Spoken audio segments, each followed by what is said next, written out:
Very good. Well, as folks are coming in, we'll get going. My name is Doug Runke. I'm the founder and CEO of Global Chamber.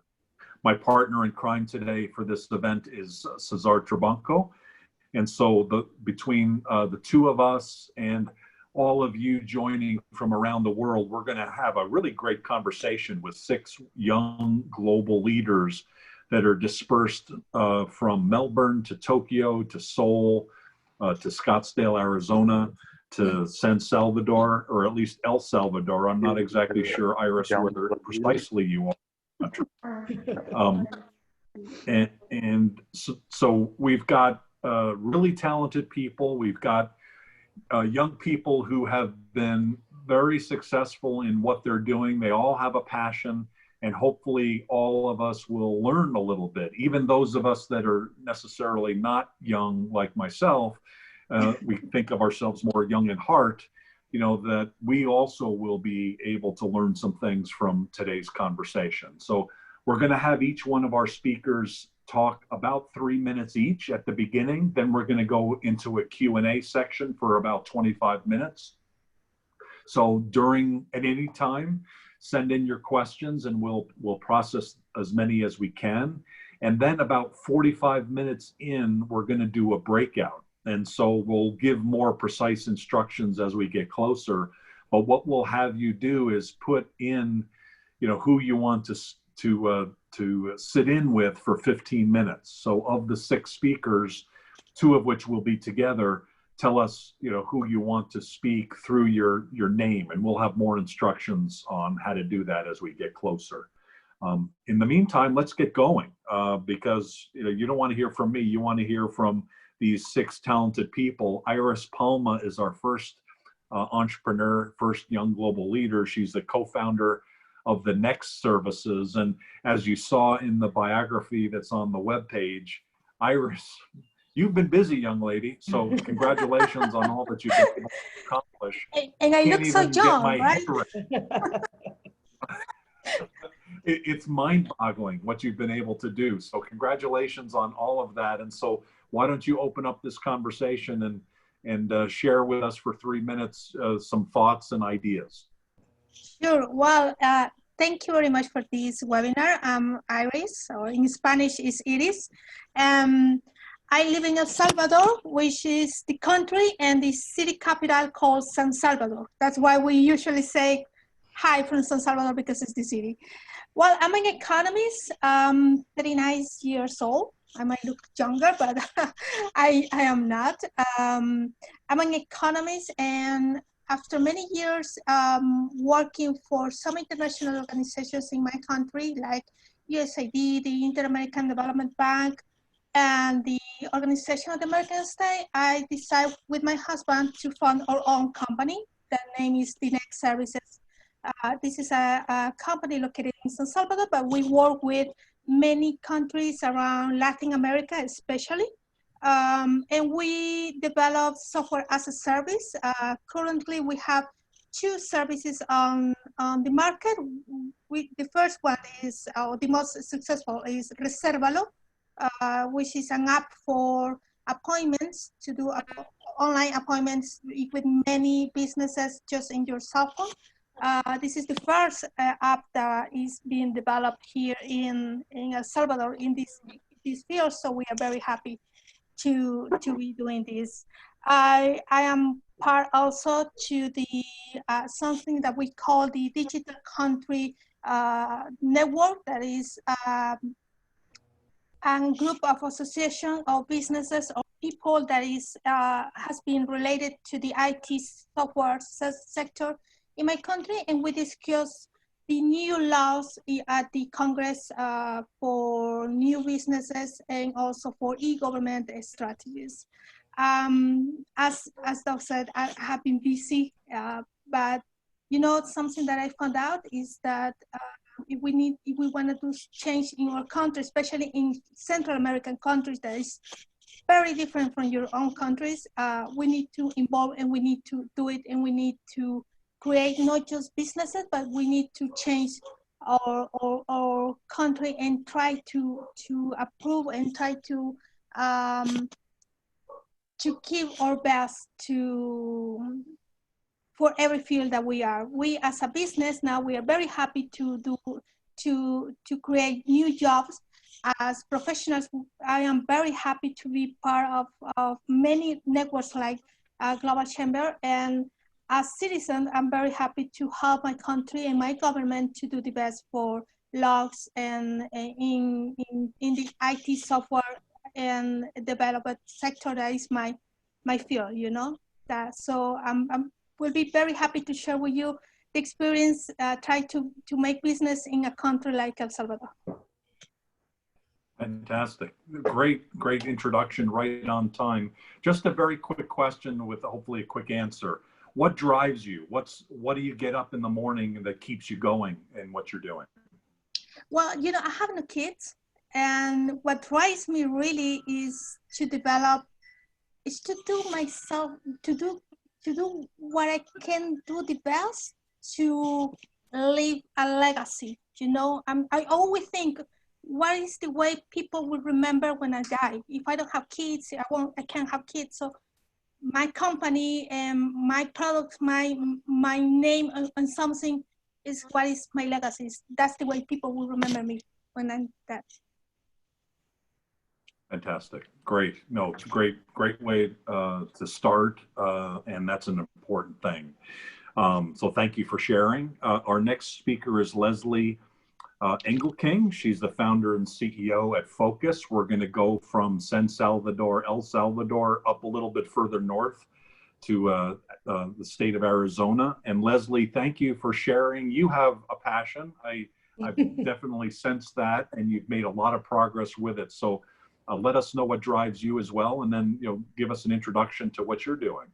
Sure, and thanks, Doug, and to the Global Chamber for having me. I'm super excited to be here, and especially in such good company.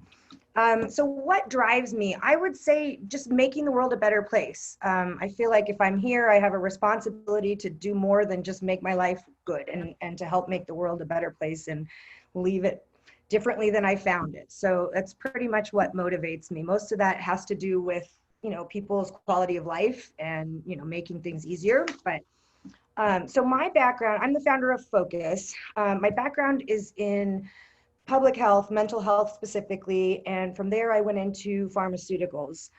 When I left after spending 13 years in the pharmaceutical industry, Arizona, where I live, had just legalized cannabis for medical use. Some friends and I applied for a medical cannabis license, and we won the first license in Phoenix, Arizona. The licenses here are vertical, so we learned every aspect of the industry, from growing to manufacturing to processing to packaging, labeling, retail, all of that. During that time, I realized that because cannabis has developed inside the US on a state-by-state basis, that operators didn't have any guidelines for how to run their businesses well, how to make sure their quality of their products was consistent from batch to batch, how to make sure that they had adequate controls in place if something went wrong, and how to recall a product or supplier qualifications. And so because it's happened at the state level, those things weren't in place. Whereas if you think about food or pharmaceuticals, any of those things, it's the federal agencies that license them that offer these things. So I started Focus as standards development, 501c3 nonprofit, standards development and third-party certification for the cannabis industry globally. It's obviously, standards are so important for any industry, and in a new industry, they're even more important, and oftentimes guide regulations. So we've worked with the American National Standards Institute. We're just finishing up our ISO accreditation, and we basically, our mission is to protect public health, consumer safety, and protect the environment.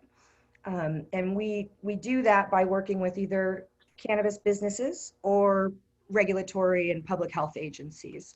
And so really we're here to help operators meet the standards, become accredited and certified so that they can import and export their products globally as this industry continues to develop, and really assure that we're building a safe and legal and sustainable global cannabis industry.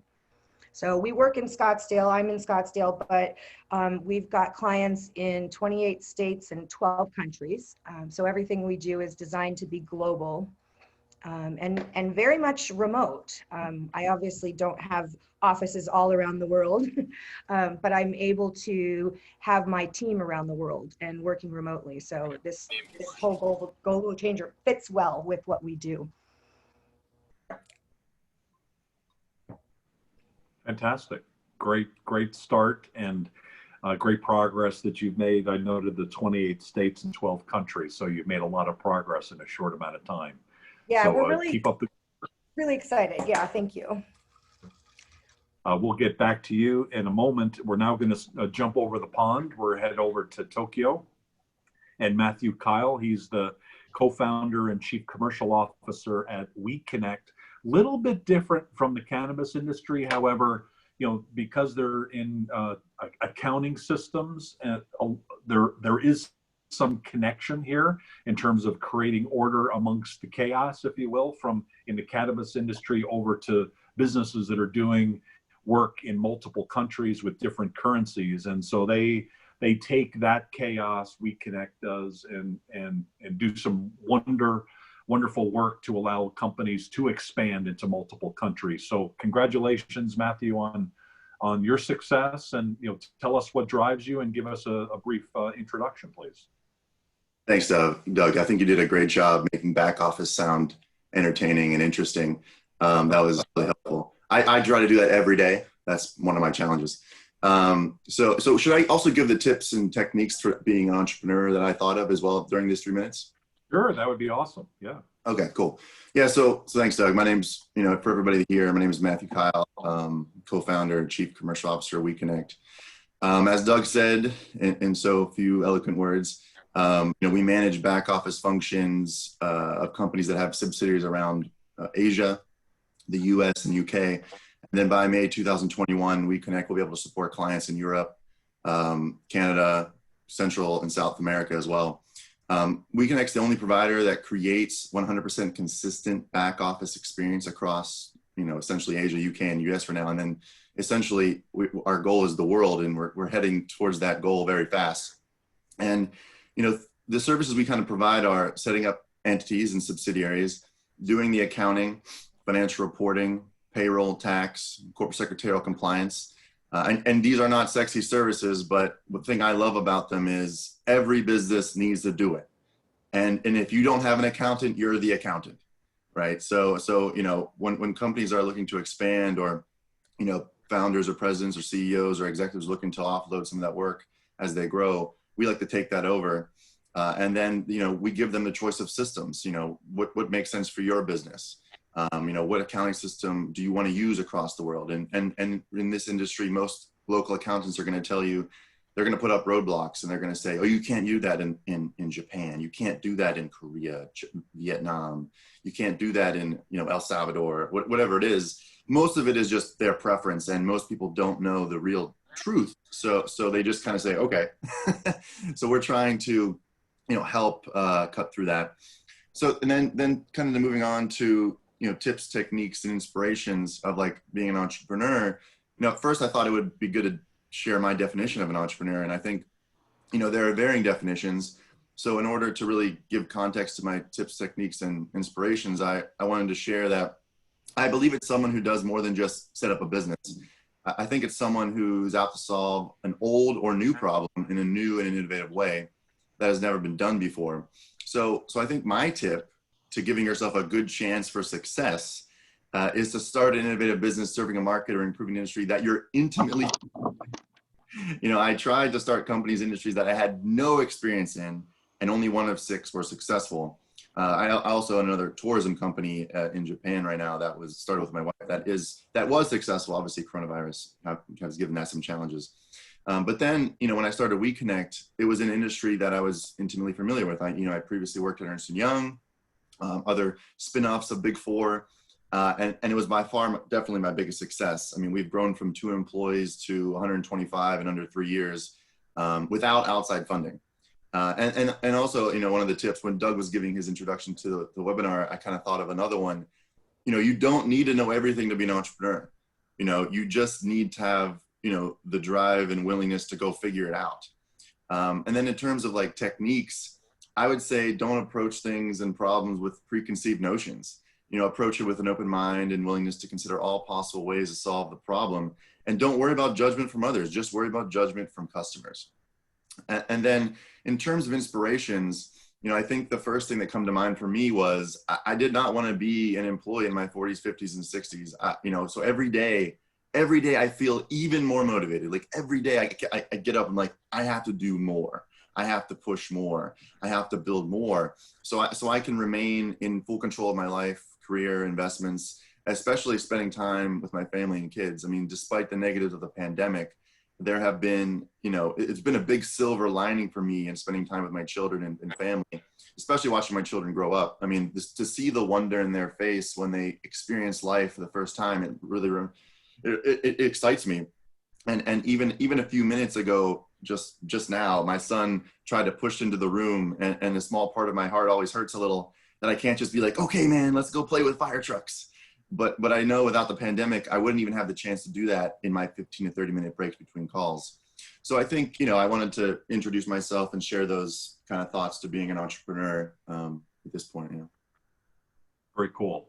And standing out is an important aspect as well, isn't it? Because you tend to stand out, don't you?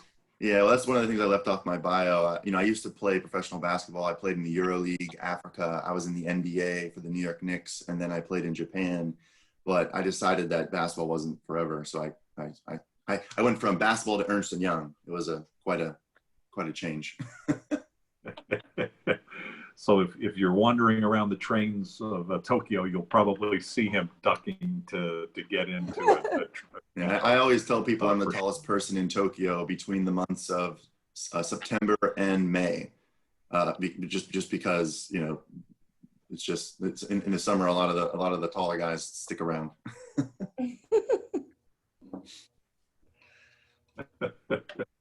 Very, very good. Thank you very much for that. We're going to go to Eric. Eric, I don't think you're that tall. You're not 7 feet tall, I don't think. You are the CEO, co-founder of Dot Incorporated, but you have a tallness of spirit. You have,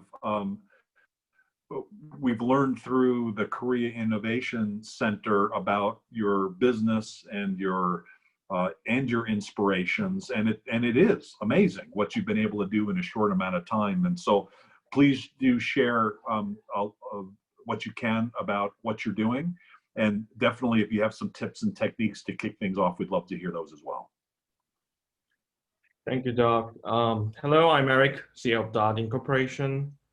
Since high school, I think I like to watch TED videos, and it gave me the inspiration very much. And like, other entrepreneurs here, I really wanted to change the world as a better place.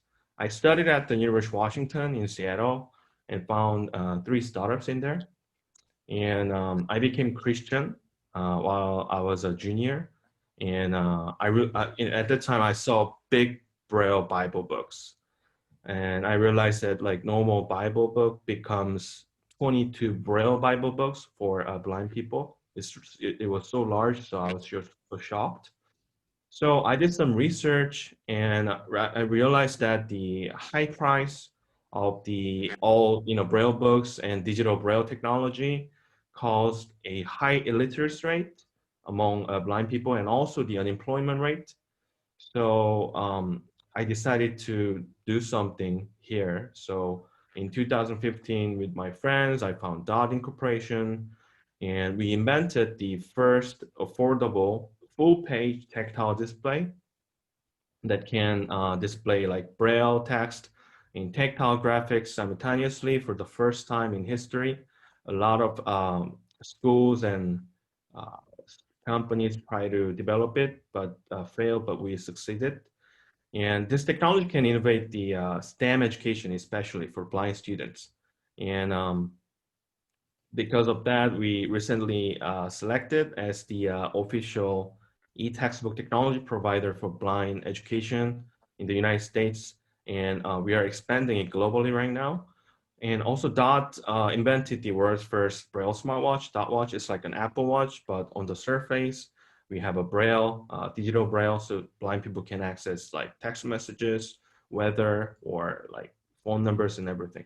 And also these days we are also doing in smart cities, we are making barrier-free smart kiosk for these, disabled people, like visually impaired people, hearing impaired people, and physically impaired people, and also for age over 70 elder people in smart cities. So we are doing a lot of things for people who didn't get a benefit from the technology. And I'm very happy to do that.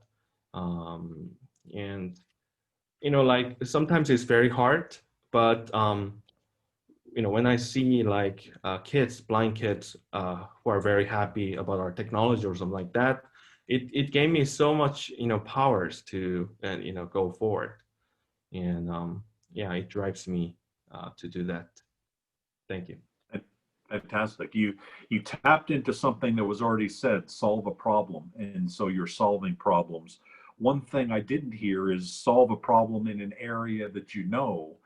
It doesn't sound like you necessarily knew a lot about this. You had to do a lot of research. And so it sounds like your starting point was, hey, there's a problem and I'm going to figure out some way to solve it. Right. And, like I said, I like to watch TED videos since I was a high school kid. And, a lot of people in there, and also me, I didn't know about anything, problem of blind people. And a lot of people in TED also didn't have the technology or didn't have the expertise, but like they found problems, and they are keep telling about problems to people. And actually what I learned through the dot is that if you have a right like goal, and if you have a right-minded people, and I think we can, like, there are a lot of people who have expertise and technologies, so that we can actually mix it up and then make a solution. And I think it is possible, because I didn't have any expertise and technology about like blind people. And like, and it sounds like you didn't have any. Did you have anyone blind who's in your family, like a family member, or was it, what was? Wow, it was just empathy. And yeah, empathy. And I had some friends in church, but I didn't have any family members. But I was just glad that I found problems as an entrepreneur. Okay, fantastic. And it's it's a hundreds of millions of dollar potential business when you wrap it all up. So congratulations on that. Keep solving problems. Our last group of speakers, we're going to go down. By the way, Eric has the Bay Bridge there, or the Golden Gate Bridge behind him, but he's calling in from Seoul, right? You're in Seoul today? I'm in Seoul. Okay, great.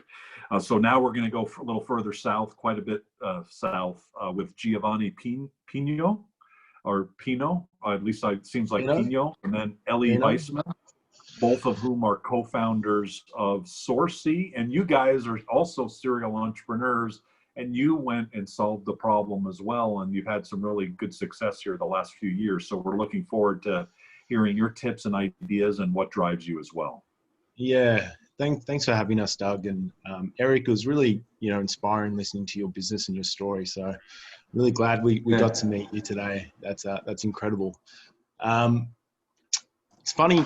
I think Matthew said, his background helped him, create the business that he has and allowed him to be successful. And I think he said 1 out of 6 businesses was successful because, if you don't have that professional background or experience, it's a lot harder. And I think when he said that, I had a little bit of a laugh to myself, because Ellie and I don't come from a sourcing or procurement background at all. And just a bit of background into the company. Sourci is an Australian-based business that helps clients based in Australia, also in the States and New Zealand, find manufacturers overseas. We help them through the entire process, from obtaining quotes, developing their products, going through the sample process, production, freight logistics, branding, everything you need to pretty much launch a product. And I guess we were just, you know, two guys 3 years ago who kind of experienced a bit of a pain point where I tried to purchase some goods overseas. My background is I had a printing business 5 years before Sourci. And to be competitive in printing, I had to go overseas to improve my margins. But I did what everyone else does. I jumped on Alibaba and I tried to find the right factory. And after a week of speaking to a few people online, you know, I kind of transferred someone. I'd never met a large sum of money, hoping that what arrived would be, you know, what I've asked for, which was a crazy experience at that time. So we just put our heads together and said, you know, what would it be like if you could import products from overseas, but work with someone locally and have the risk removed and feel like a transparent kind of process. And, you know, that's what we've been working towards for the past 3 years. We've now grown to 4 offices, 2 in China, 1 in Australia, 1 in India. We have a headcount of 40 staff worldwide.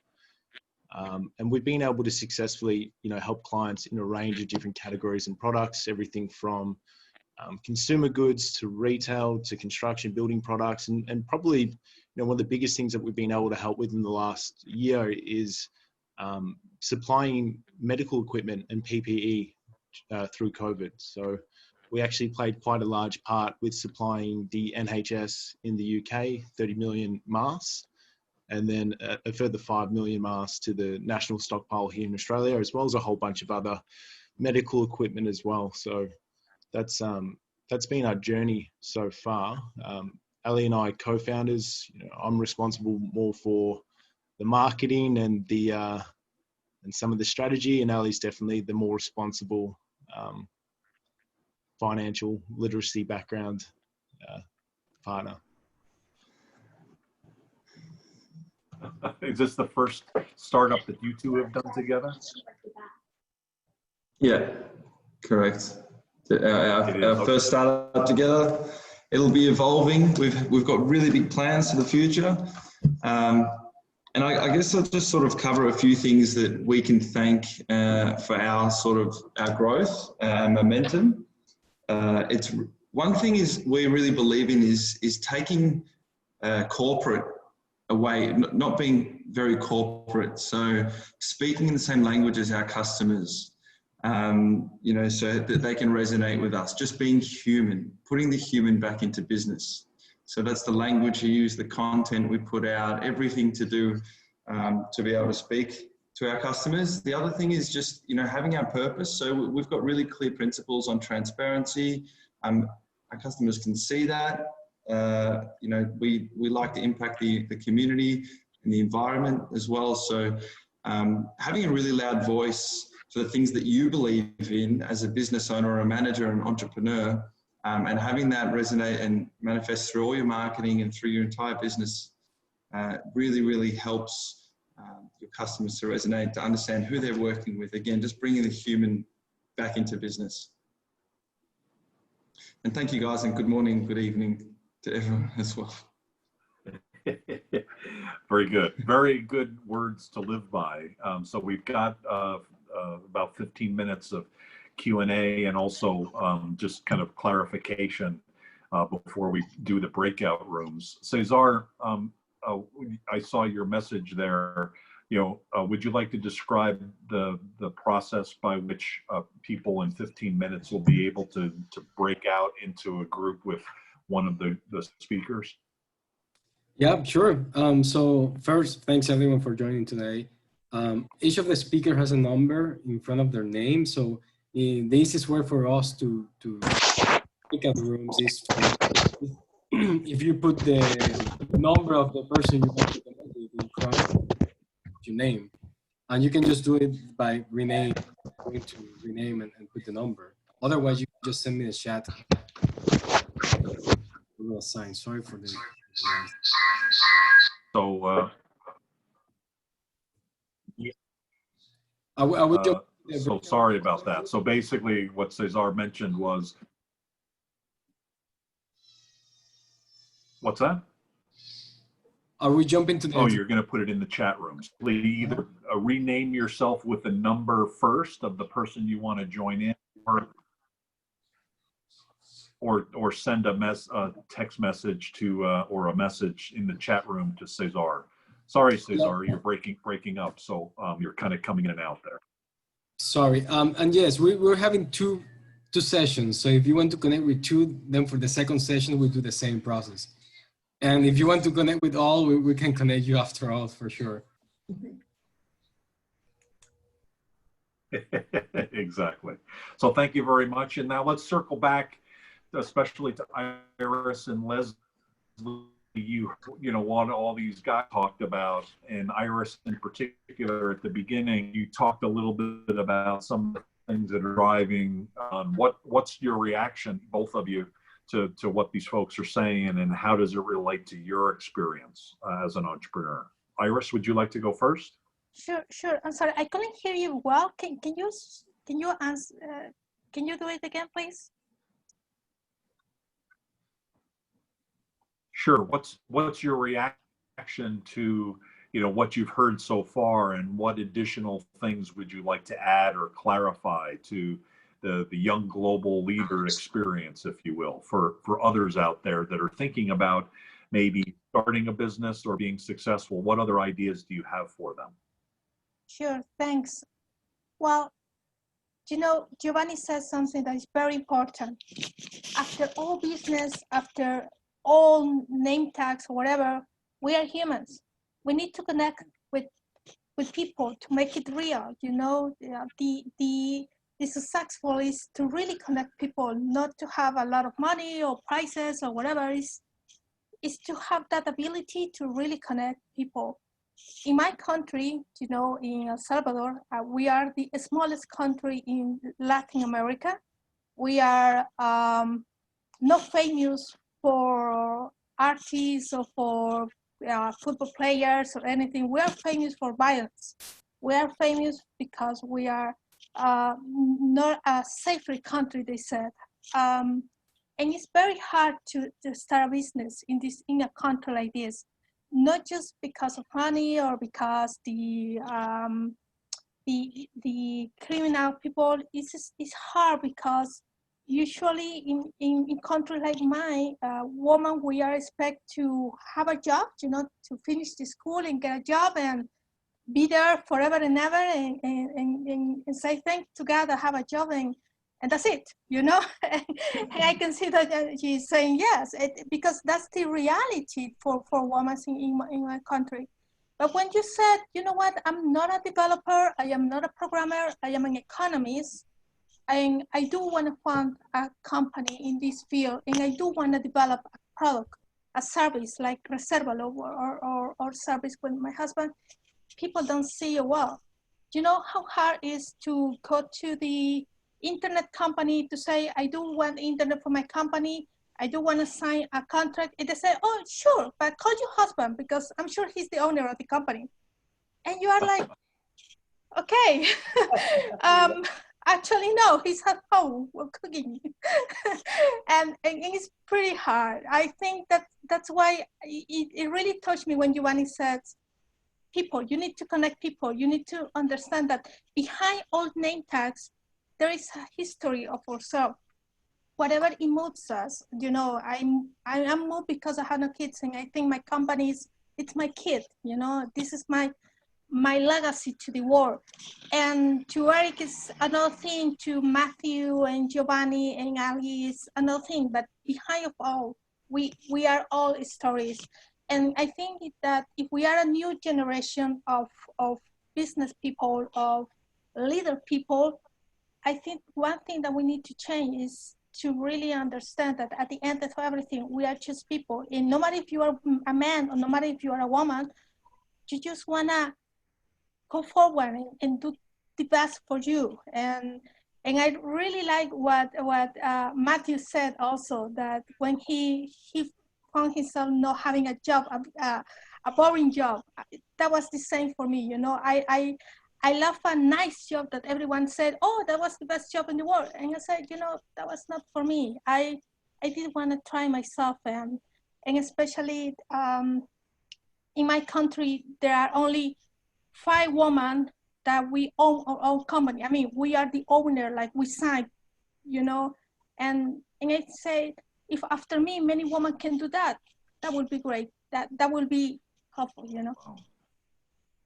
That's amazing.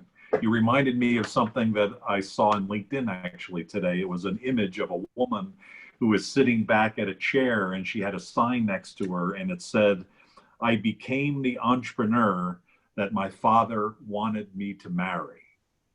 So, That's great. That's awesome. That was great. That was great. That was so great.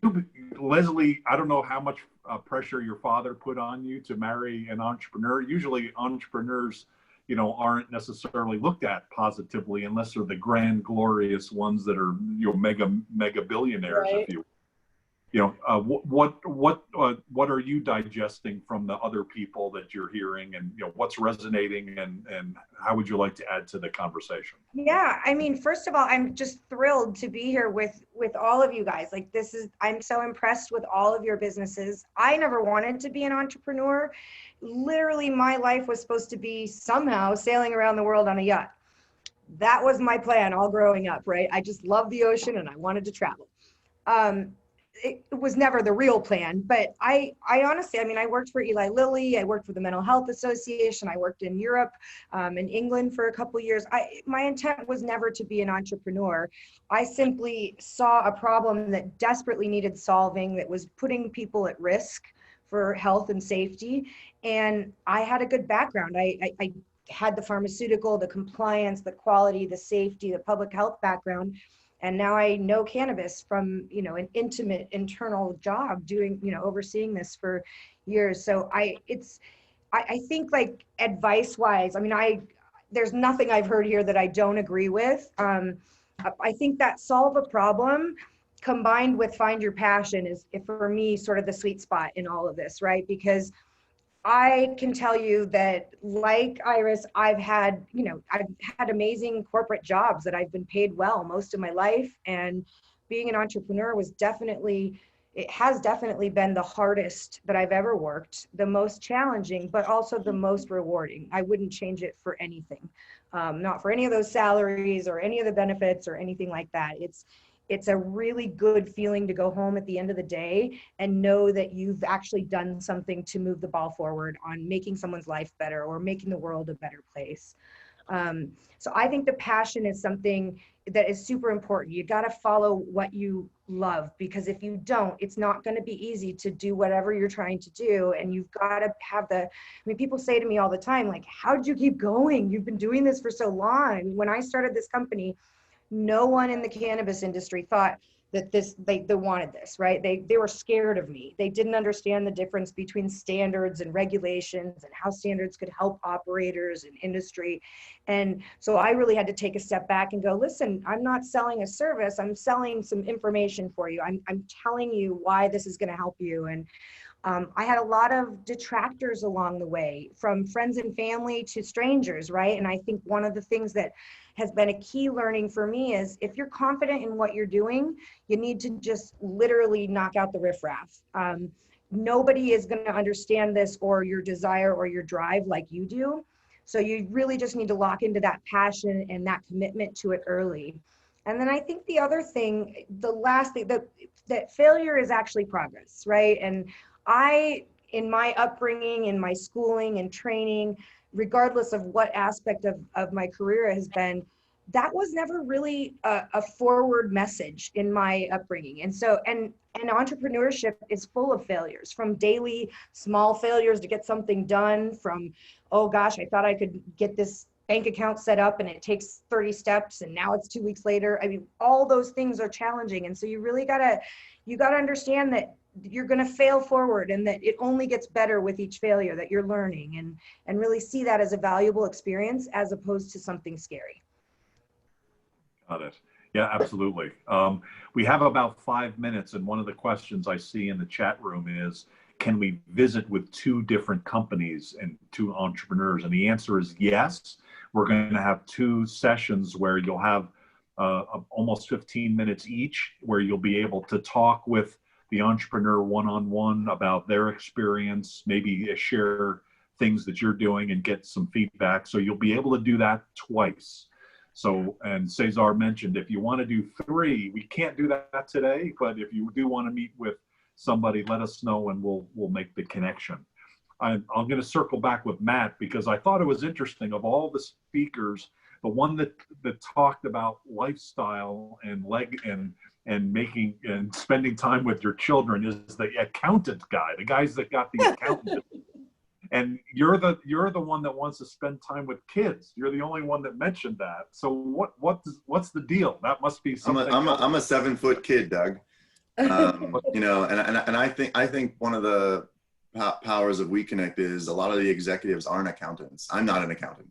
I just have worked with accountants for 10 years, and I was able to see the issues with the industry. You know, I think going back to what Giovanni and Ellie said, and then, you know, what Iris pointed out, you know, being human, putting the human back into business, you know, that's hard in our industry because, you know, we really struggle with this, especially with content marketing. You know, we're competing with lawyers, we're competing with Baker McKinsey, PwC, Ernst & Young, Deloitte, KPMG. If you ever read an article they write, it's pretty dry. It's pretty dry. It's you know, it's really serious. It's like, these are the technical things you need to know, but it doesn't really give you the practical side. It doesn't really give you the human side. Because, and so you read one of those like 40-page documents from PwC and you're like, okay, so what should I do? You know? And so the biggest challenge for us was to put content out that competed with that was as professional as that, but also was human. And I mean, I was literally on the call yesterday with a corporate lawyer from Texas about entering in Japan, and they're going to build like 100 stores in Japan. And I sent him an article about, you know, deciding the entity type in Japan. And you know, honestly, I'm super biased, but I think if you're going to set up a business in Japan, you should talk to me, like, for sure. Don't talk to other people until you talk to me. That's how I really feel. But when I talked to him, I was like, how did you like that article? And in the article, there was actually a metaphor to Star Wars. Now, in our industry, that is called a huge risk because it may make you look unprofessional. And honestly, we really went back and forth about this. Like, how do we be different? And at first I was like, he was like, actually, I thought you were unprofessional. And I was like, oh, shoot. You know, but then he was like, but I read about 20 articles and I only remembered yours. so, you know, it's hard to really know what to do. And so, you know, in that article, we compared one entity to Yoda and another entity to Luke Skywalker. I mean, big risk, but I think it worked out. And I think, you know, you have to be a little bit of yourself in business and when you're working with people, because, you know, people eventually buy people, right? Whether your product is, if it's more of a commodity and very unique, they still are buying a person in a lot of cases. And then like Lezli said, she wasn't intending to be an entrepreneur. I wasn't intending to be an entrepreneur either. I wanted to be a professional basketball player forever. And that, but when you get older, you realize that that's not possible. And so, you know, I got a job, and then luckily I feel like I'm very opportunistic. So when the right moment came to start WeConnect, I literally said, like, let's go. I mean, I emptied my bank account. Luckily I invested in Bitcoin in 2014, sold those. We went forward, and looking back, it was kind of crazy because I had a family and we had no revenue. But it's working out. Fantastic. So we're now to the point where we're going to connect you up into the different subrooms. And so if you haven't done so, go to the participant area, rename yourself to the first group that you'd like to be part of.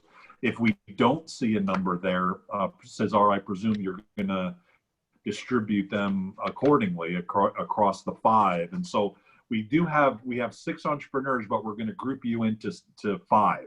And so the way we're going to do that is Iris is 1, Lezli is the 2nd, Matthew is the 3rd, Eric is the 4th, and then we're going to lump Giovanni and Ellie together. And I think what we learned is it's kind of the marketing and operations side synergy, the yin and the yang between these 2 people that are talking about Sourci and their success. And so, Cesar, is there anything else that you need? No, I have everything set, Doug. So we're good to go. I actually have the okay for the people for the second. So yeah, I can start now.